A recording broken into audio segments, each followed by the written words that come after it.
Myra Hindley and Ian Brady, two of the most notorious murders in Britain. But what happened to make them murder 5 children?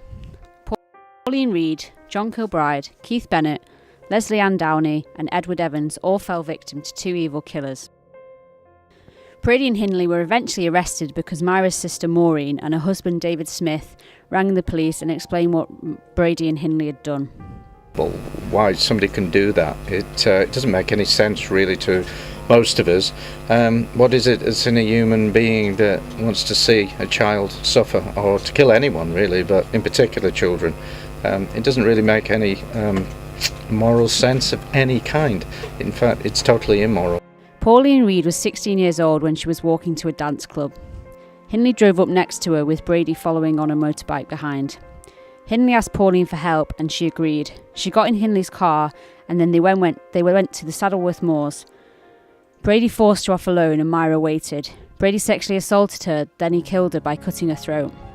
Ian then came back to see Myra. John Kilbride was 12 years old when he was in Ashton Market. Myra and Brady said his parents were worried about him, and John agreed to go with them after Ian offered him alcohol.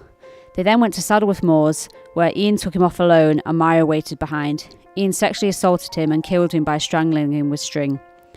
Keith Bennett was 12 years old and lived in Longsight.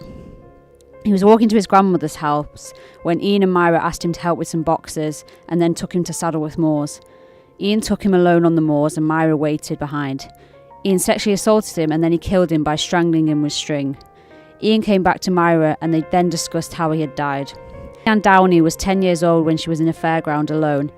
Ian and Myra were looking for a child to take and decided they wanted her. They pretended they dropped their shopping bags and asked her for help. They then went to Myra's car and then went to Ian's house where they forced her to undress and make her look like a model. They abused her and then they made a tape recording of her tortures and took pictures of her. Ian sexually assaulted her and then he killed her by strangling her with string. Myra and Ian took her body to the Saddleworth Moors and buried her. He really wanted to enjoy and re-enjoy what he considered pleasure at torturing a young girl. It's one of the most shocking things that this country's ever witnessed, really, and that's why they're so notorious, both Hindley and Brady. Edward Evans was 17 years old when Ian met him at Manchester Central train station. He invited him back to his house and then killed him with an axe. Myra's sister Maureen and her husband called the police after David Smith witnessed the attack. Ian Brady and Myra Hindley were subsequently arrested. Pure murder. The guy was older anyway than the other children. I don't think Brady felt as comfortable because he could kill the younger children.